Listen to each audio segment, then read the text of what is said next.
வணக்கம் நேயர்களே, விஷன் 9 டிவிக்காக நான் உங்கள் லக்ஷ்மி நாராயணன். இப்போ நம்ம பார்க்க போகிறது வார ராசி பலன் 23ஆம் தேதியிலேருந்து 29ஆம் தேதி வரை எப்படி இருக்க போகுதுன்னு பார்க்க போகிறோம். ஸோ எப்போதுமே சொல்கிறதாங்க, லக்னத்துக்கு பாருங்கள். ராசிக்கு பார்ப்பதை விட லக்னத்துக்கு பார்க்க ரொம்ப பர்ஃபெக்டாக இருக்கும். உதாரணமாக ஒரு மகர லக்னம் விருச்சிக ராசினா நீங்கள் விருச்சிக ராசிக்கான பலன்களை பார்க்கறத விட ஒரு மகர ராசிக்கான பலன்களை பார்க்கும்போது ரொம்ப பர்ஃபெக்டாக இருக்கும். முதல்ல வர்றது வந்து புது பலங்கள், அதுக்கப்புறம் வர்றது பார்த்திங்கன்னா தசாபுத்தி பலங்கள் வரும். ஸோ உங்களுக்கு என்ன தசாபுத்தி அந்தரங்கள் நடக்குதோ அதை வந்து மிங்கிள் பண்ணி பார்க்க ரொம்ப பர்ஃபெக்டாக இருக்கும். வீடியோட எண்டில் டிப் ஆஃப் த வீக் இருக்குது, மறக்காமல் பாருங்கள். துலாம் ராசி. ஸோ துலாம் ராசிக்கு வந்து பார்த்திங்கன்னா உங்களுக்கு ராசியாதிபதி சுக்கிரன் வந்து பார்த்திங்கன்னா உங்களுக்கு வந்து 4ல் இருக்காருங்க. ஸோ 4ல் இருக்க சுக்கிரன் வந்து சந்திரனுடைய சாதத்தில் இருக்கும். தொழில் ரீதியான விஷயங்கள் ஒரு சிறப்பான பலன்கள் இருக்கும். ஸோ அதெல்லாமே ரொம்ப நல்ல விஷயங்கள் தான். நல்ல ஒரு சின்னதாக ஒரு விரயங்கள் வாரத்தின் உற்பத்தியில் திங்கள் செவ்வாய் வந்து சின்னதாக வந்து செலவுகள் அதிகமாக இருக்கிறதுக்கான வாய்ப்புகள், மற்றபடி எல்லாமே சிறப்பாக இருக்கும். 2 மற்றும் 7ஆம் அதிபதியான செவ்வாய் உங்களுக்கு வந்து 10ல் வந்து நீச்சமாக இருக்கும்போது கொஞ்சம் குடும்பத்தில் வந்து கொஞ்சம் கணவன் மனைவி நடுவில் சின்ன ஒரு ஸ்ட்ரெஸ்ஸஸோ ஒரு அவமானமான பேச்சுக்கள் அந்த மாதிரி இருக்கும். ஸோ யார் வந்து மாமியார் அவருடைய பேச்சுக்களை கேட்காமல் இருக்கிறது, அவங்கள இன்டர்ஃபியர் பண்ணாமல் இருக்கிறது ரொம்ப ரொம்ப நல்லதுங்க. ஏன்னா வந்து 10ல் வந்து செவ்வாய்ங்கிறது வந்து நீச்சமாக இருக்கும்போது அது மாமியார் ஸ்தானமாக இருக்கும்போது கொஞ்சம் கவனமாக தொழில் ரீதியான விஷயங்கள்லாம் கூட கொஞ்சம் கேர்ஃபுல்லாக இருக்கணும். ஏன்னா தொழில் நடக்கிற இடங்களில் வந்து ஏதாச்சும் சின்ன அவமானங்கள் ஏற்படுவதற்கான வாய்ப்புகளும் ரொம்ப கேர்ஃபுல்லாக இருக்கின்ற ஒரு அவசியம் இருக்குது. ஸோ அது பார்த்து நடந்துக்கணுங்க. ஸோ அதுக்கப்புறம் பார்க்கும்போது உங்களது 3ஆம் அதிபதி, ஸோ 3 மற்றும் 6ஆம் அதிபதியான குரு 8ல் வந்து வக்கரமாக இருக்கார். ஸோ வக்கரமாக இருக்கிறது வந்து பார்த்திங்கன்னா பெரிய பாதிப்புகளை தராதனாலும் கொஞ்சம் வந்து எமோஷனல் இருக்கும், கொஞ்சம் ஸ்லோவாக போகிற மாதிரி ஃபீலை கண்டிப்பாக கொடுக்கும். ஸோ அதனால் கொஞ்சம் வேலை சம்மந்தமான விஷயங்கள், பக்கத்து வீட்டுக்காரர் இல்லை பக்கத்தில் வேலை செய்கிறவர் இவங்ககிட்டலாம் வந்து கொஞ்சம் கேர்ஃபுல்லாக இருக்கிறது ரொம்ப ரொம்ப அவசியங்க. அதுக்கப்புறம் பார்க்கும்போது உங்களுக்கு 4ஆம் அதிபதி, ஸோ 4ஆம் அதிபதி சனி வந்து 5ல் இருக்குது. ஸோ 4ஆம் அதிபதி வந்து 5ல் இருக்கும்போது தாயார் சம்மந்தமான விஷயம் சிறப்பான பலன்கள், நல்ல சொத்துக்கெலாம் நல்ல லாபங்கள் வருவதற்கான வாய்ப்பு ரொம்ப நல்லாயிருக்கு. குழந்தையோட வளர்ச்சியும் ரொம்ப நல்லாயிருக்கும். மறைமுகமாக குழந்தைகளோட வளர்ச்சி வந்து ரொம்ப சிறப்பான பலன்களை நல்ல ஒரு வெற்றியும் கொடுப்பதற்கான வாய்ப்பு ரொம்ப நல்லாயிருக்கு. 6ல் உள்ள ராகு சனியுடைய சாதத்தில் இருக்கும்போது வேலை பளுக்கள் அதிகமாக இருக்கும். ஸோ என்னடா அது ரொம்ப அதிகமாக இருக்கும்னு ஃபீல் இருக்கும். மற்றபடி வந்து நல்ல ஒரு விஷயங்கள் நல்ல ஏற்றங்கள் கண்டிப்பாக இருக்கும். அது நட்சத்திர பரிவர்த்தனையாக இருக்கும்போது இன்டெரக்டாக வந்து வெளியில் தெரியாது, பட் இருந்தாலும் கொஞ்சம் எமோஷனலிக்காக வேலையில் இருக்கும். என்னடா அது வெளியில் சொல்ல முடியல, ஏட்டடா இதை பாடுபடுத்துகிறாங்க, இந்த மாதிரி விஷயங்களே கண்டிப்பாக கூட கொஞ்சம் பார்த்து நடத்தணும். 7ஆம் அதிபதியான செவ்வாய் வந்து பார்த்திங்கன்னா உங்களுக்கு வந்து 10ல் நீச்சமாக இருக்கும்போது கொஞ்சம் கேர்ஃபுல்லாக இருங்க. மாமியார் சம்மந்தமான விஷயங்களோ தொழில் ரீதியான விஷயங்கள் ரொம்ப கேர்ஃபுல்லாக இருக்கணும். நம்ம சின்ன அவமானங்கள் ஏற்படுவதற்கான வாய்ப்புகளும் ரொம்ப கேர்ஃபுல்லாக இருக்கணும்.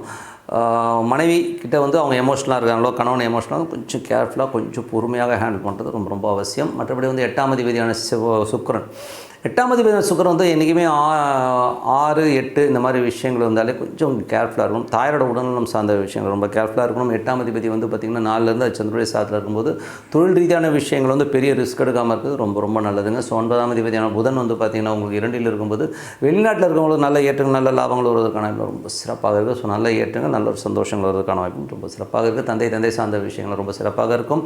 தொழில் ரீதியான விஷயங்கள் நல்ல ஏற்றங்கள், சின்னதாக வந்து அலைச்சல்கள் வந்து திங்கள் செவ்வாயிலேருந்து அதுக்கப்புறம் எல்லாமே சிறப்பாக இருக்கும். 11ஆம் அதிபதியான சூரியன் வந்து உங்களுக்கு 3ல் இருக்கும்போது நிறைய வருமானம் நல்ல ஏற்றங்கள், மறைமுகமான நிறைய வருமானங்கள் வருவதற்கான வாய்ப்புகளை கண்டிப்பாக கொடுத்துருங்க. ஸோ இருந்தாலும் வந்து கேது சூரியன் போது ஈஸ்வர வழிபாடு ரொம்ப ரொம்ப முக்கியம். சில நேரங்களில் வந்து சின்ன மன உளைச்சலாக வந்து உட்காந்துருவீங்க, ஐயோ என்ன பண்ணுறது புரியலேன்னு.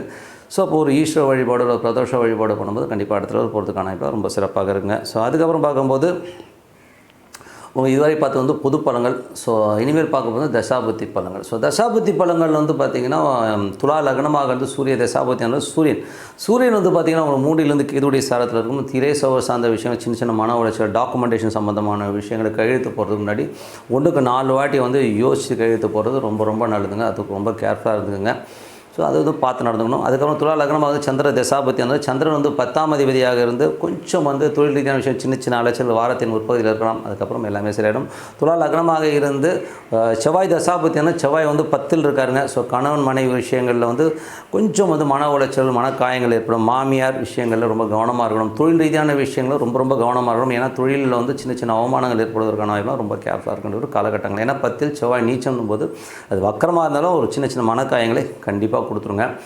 அதுக்கப்புறம் பார்க்கும்போது துலா லக்னமாக இருந்து ராகு தசாபுத்தி. ராகு வந்து பார்த்திங்கன்னா 6ல் இருக்கார். ஸோ 6லேருந்து 5ஆம் அதிபதியுடைய சாரத்தில் இருக்கும்போது 6ல் இருக்கிற ராகு சிறப்பான பலன்களை கொடுத்தாலும் 5ல் சாரநாதனுடைய ஒரு நட்சத்திர பரிவர்த்தனை இருக்கும்போது குழந்தைகளால் வந்து ஒரு எமோஷ்னலிக்கான விஷயங்கள் கொஞ்சம் வாக்குவாதங்கள் வர்றதுக்கான வாய்ப்பு இருக்கிறதுனால கொஞ்சம் கேர்ஃபுல்லாக இருக்கணும்.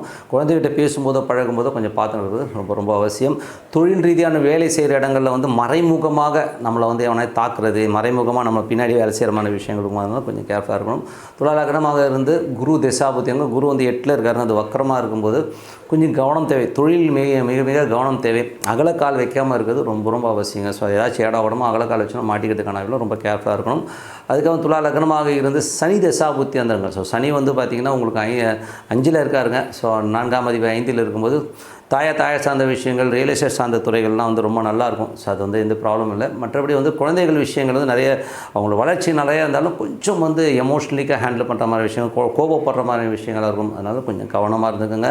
துலா லக்னமாக வந்து புதன் தசாபுத்தி அந்தரங்கள். புதன் வந்து பார்த்திங்கன்னா உங்களுக்கு வந்து 2ல் இருக்கார். ஸோ 2ல் இருக்கும்போது வேலையில் நல்ல ஏற்றங்கள், நல்ல லாபங்கள், வெளிநாட்டில் இருக்கும்போது நல்ல ஒரு பிரயாணங்களால் வெற்றி, வெளிநாட்டில் இருக்கும்போது பெரும் பணம் வருவதற்கான ரொம்ப சிறப்பாக இருக்குது. ஸோ அதெல்லாமே ரொம்ப நல்லா இருக்குங்க. ஸோ அதுக்கப்புறம் துலா லக்னமாக இருந்து உங்களுக்கு வந்து கேது தசாபுத்தி அந்தரங்கள். கேது வந்து பார்த்திங்கன்னா 12லேருந்து சூரியன் சாரத்தில் இருக்கும்போது தேவையில்லாத ஒரு சின்ன சந்தேகங்களால் நைட்லாம் தூங்காமல் இருக்கிறது, கொஞ்சம் மன உளைச்சல், இல்லூஷனில் இருக்கிற மாதிரி விஷயங்கள் இருக்கும். அதனால் கொஞ்சம் கேர்ஃபுல்லாக இருங்க. மற்றபடி வந்து துலா லக்னம் வந்து சுக்கிர தசாபுத்தி அந்தரங்கள். சுக்கிரன் வந்து பார்த்திங்கன்னா ஒரு 8ஆம் அதிபதியாக வந்து 4 இருக்கும்போது தாயோட உடல்நலம் சார்ந்த விஷயங்கள் ரொம்ப கேர்ஃபுல்லாக இருக்கும். வண்டி வாகனம் ஓட்டும் போதும் ரொம்ப கேர்ஃபுல்லாக இருக்கிறது ரொம்ப ரொம்ப அவசியங்க. மற்றபடி என்னங்க, நல்ல ஒரு பிரார்த்தனை, மனதார இறைவனை பிரார்த்தனை கண்டிப்பாக அடுத்த லெவல் போகிறதுக்கான ரொம்ப சிறப்பாக இருக்கும். Tip of the week. So tip of the வீக்கில் வந்து பார்த்திங்கன்னா இப்போ ஜென்ரலாக வந்து நம்ம பார்க்க போகும்போது அமாவாசை நிறைய திதிகளுக்கு வந்து நிறைய பவர்ஸ் இருக்குங்க. ஸோ அது வந்து பார்த்திங்கன்னா அதை நம்ம எப்படி யூஸ் பண்ணுறோங்கிறத வச்சு தான் நம்ம வந்து அதை சொல்ல முடியும். இதில் வந்து பார்த்தா திதி தோஷங்கள், திதி சூனியங்கள் இந்த மாதிரி விஷயங்கள்லாம் இருந்தாலும் மேஜராக வந்து நமது வாழ்க்கையில் பேசிக்காக இருக்கிற நமது கட்டங்களில் வந்து பேசிக்காக பாதிப்புங்கிறது வந்து உருவாக்குறது கர்ம கிரகங்களான ராகு, கேது மற்றும் மாந்தி. இதை வந்து மாந்திங்கிற ஒரு விஷயம் வந்து ஒரு பாதிப்பு உள்ளாகும் போது அவங்க வந்து நெக்ஸ்ட் ஸ்டெப்பு போகாமல் ஒரு அவங்களுக்குள்ளே ஒரு மைண்டு ஸ்ட்ரக்காகி நிற்கிறது, ஒரு இடத்துக்கு வந்து வேகமாக ஒரு முன்னேறி போகும்போது திடீர்னு ஒரு தடங்கள் ஏற்படுறது, இந்த மாதிரி விஷயங்களை மாந்திங்கிற ஒரு விஷயம் கண்டிப்பாக ஏற்படுத்தும். ஸோ மாந்திங்கிறது வந்து பார்த்திங்கன்னா மேஜராக வந்து நம்ம சவுத் இந்தியன் ஸ்டைலில் வந்து மேஜராக தமிழ்நாட்டு ஸ்டைலில் வந்து அதிகமாக பார்க்குறாங்க. கேரளாவில் வந்து மேஜராக வந்து இதை வந்து பார்ப்பாங்க. அப்படி இருக்கிற மாந்தியை வச்சு நம்ம வந்து என்ன பரிகாரம் பண்ணோம்னா, மேஜராக வந்து நீங்கள் வந்து இந்த மாதிரி தடைகள் இருக்குது, நைட்டு வந்து கரெக்டாக தூக்கம் வராது, திடுக்குன்னு உட்காந்துக்கிறது, ஒரு மாதிரி ஒரு எமோட் ஆகிற மாதிரி ஃபீல், ஏதோ என்னென்னு சொல்ல தெரியலைங்க, ஒரு மாதிரி டிஸ்டர்பன்ஸாகவே இருக்குன்னா கண்டிப்பாக மாந்தி தொடர்பான விஷயங்கள், இல்லைன்னா உங்களுக்கு தசா புத்தி அந்தரங்களில் வந்து மாந்தி தொடர்பு ஏற்படும் போது அந்த மாதிரி விஷயங்கள்லாம் வரும். ஸோ அந்த மாதிரி இருக்கும்போது நம்ம என்ன பண்ணலாம் அப்படின்னு பார்த்திங்கன்னா, அதுக்கு வந்து ரொம்ப சிறப்பான விஷயம் என்னென்னா ஒரு அமாவாசை திதி கொடுக்குறதுன்னு சொல்லுவோம். ஸோ அமாவாசை திதி கொடுக்குறதுங்கிறது வந்து பார்த்திங்கன்னா ஒவ்வொரு அமாவாசையும் பார்த்திங்கன்னா ஒரு கோயில்களில் வந்து ஐயர் உட்காந்துருப்பார். ஸோ அவர்கிட்ட வந்து செட்டு வந்து வெளியிலே விற்கும், ஒரு 100 ரூபா தான் இருக்கும். ஸோ அந்த செட்டு வாங்கிட்டு போய் வச்சு அந்த ஐயர் வந்து தர்ப்பணம் பண்ணிட்டு வரும்பொழுது அந்த காலகட்டத்தில் வந்து உங்களது கர்மா வந்து உடனே கழியுமானா உடனே கழியாதுங்க. எந்த டேப்லெட்டும் வந்து பார்த்தீங்கன்னா ஒரு சில ட்ரீட்மெண்ட் வந்து லாங் டேர்மில் தான் போகும். இந்த அமாவாசை இந்த மாந்தி தோஷம் விலகிறது பார்த்தா நீங்கள் கண்டினியூஸாக நீங்கள் கொடுத்துட்டே வரும்போது ஒன் பீரியட் ஆஃப் டைம் வந்து அந்த கர்ணம்னு சொல்லுவோம். ஸோ கர்ணன் ஒரு கர்ணன், சகுனி கர்ணம்னு ஒரு கர்ணன் வந்து கர்ணம் வந்து ஆக்டிவேட் ஆகும். அதே காலகட்டத்தில் வந்து அந்த நட்சத்திரமும் லிங்க் ஆகும். ஸோ இந்த 3 வந்து லிங்க் ஆகிற ஒரு காலகட்டத்தில் வந்து பார்த்திங்கன்னா நம்மளுடைய அந்த மாந்தி தோஷங்கிறது நம்ம விட்டு விலகும். ஸோ அதுதான். பட் அது எப்போ வரும், ஏது வரும்ன்ற அக்யூரேட்டெல்லாம் யார் எடுக்கும்? ஏன்னா அந்த கர்மா எப்போ நடந்ததுங்கிறது நமக்கு தெரியாது இல்லையா? ஸோ பூர்வீகத்தில் நடந்த ஒரு கர்மாவோட லிங்க்னால அந்த ஜெனரேஷன் எஃபெக்ட் ஆகி வரும்போது இந்த அமாவாசை கண்டினியூவாக கொடுக்கும்போது இந்த கர்மா விலகி நீங்கள் வந்து ரிலீஃப் ஆகிறது வந்து கண்டிப்பாக உணர முடியும். பட் ஆனால் உடனே நடக்குமான உடனே நடக்காது. இது வந்து பீரியட் ஆஃப் டைம் நீங்கள் பாட்டு கொடுத்துட்டே வாங்கலாம். ஒரு 150 ரூபா 200 ரூபா செலவு பண்ணுறதுல வந்து நமக்கு ஒரு கர்மா கழிவுனா அது ஒரு பெரிய விஷயம். ஓகேங்களா? நம்ம லட்சக்கணக்கில் நம்ம சொல்ல சிம்பிளான ஒரு பரிகாரங்களாக இது பண்ணிட்டு வரும்போது நம்மளுடைய ஜெனட்டிக்கில் நம்ம மூதாதையர் செய்த ஒரு கர்மாவோ இல்லை நம்மளே வந்து போன ஜென்மத்திலையோ அதுக்கு முந்தின ஜென்மத்திலையோ செய்த கர்மாக்களையோ அந்த மாந்தி தோஷங்கிற ஒரு விஷயம் இருக்குன்னா அது கழியறதுக்கான ஒரு ஈஸியான பரிகாரம் தான் அமாவாசை.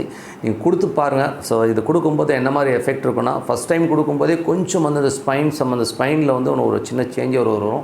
அது மாதிரி விறுவிறுன்ற மாதிரி விஷயங்களுக்கும் வேறு ஒவ்வொருத்தருக்கும் ஒவ்வொரு ஃபீல் கிடைக்கும்னு வச்சுக்கோமே. ஸோ ஸ்பைனில் தான் வந்து மேஜராக வந்து அதோட எஃபெக்ட் தெரியும். ஸோ அதுக்கப்புறம் கொடுக்க பார்த்திங்கன்னா அந்த ரிலீஃப் நல்லா தெரியும். வீட்டில் வந்து முதல்ல வந்து ஒரு அன்ஈசினஸ், ஒரு அமைதி இல்லாத தன்மை எல்லாம் விலகி கொஞ்சம் பீஸ் ஆஃப் மைண்ட் வர ஆரம்பிக்கும். ஸோ அதுவே வந்து பெரிய ஒரு சைன். ஸோ அந்த மாதிரி கண்டினியூவாக கொடுக்க அது வந்து ஃபுல்லாக ஃப்ரீ ஆகி அடுத்த ஜென்ரேஷனில் வந்து பார்த்திங்கன்னா அடுத்த பிறக்கும் குழந்தைகளில் வந்து அந்த மாந்தின்ற ஒரு விஷயம், அந்த தோஷம் வந்து ரிஃப்ளெக்டே ஆகாது. நீங்கள் வந்து அப்படி நீங்கள் உதாரணத்துக்கு பார்க்கணுன்னா இந்த கர்மிக் ராகு கேது மாந்தி இந்த மூணுமே பார்த்தீங்கன்னா ஜெனட்டிக்கில் வந்து ஒரு அப்பா அம்மா குழந்தைகள் எல்லாருக்குமே பார்த்திங்கன்னா ஒரே மாதிரி ஒரு செட்டப்பில் வரும். ஸோ ஒரு அப்பா இருக்காருன்னா அவரோட குழந்தைக்கு பார்த்திங்கன்னா அதே கர்மா வந்து ட்ரான்ஸ்ஃபர் ஆகிறது வந்து கண்டிப்பாக பார்க்க முடியும். ஸோ இந்த மாதிரி விஷயங்கள்லாம் வந்து நமக்கு விளக்கணும்னா அமாவாசை திதி கொடுக்குறது ரொம்ப ரொம்ப முக்கியம்.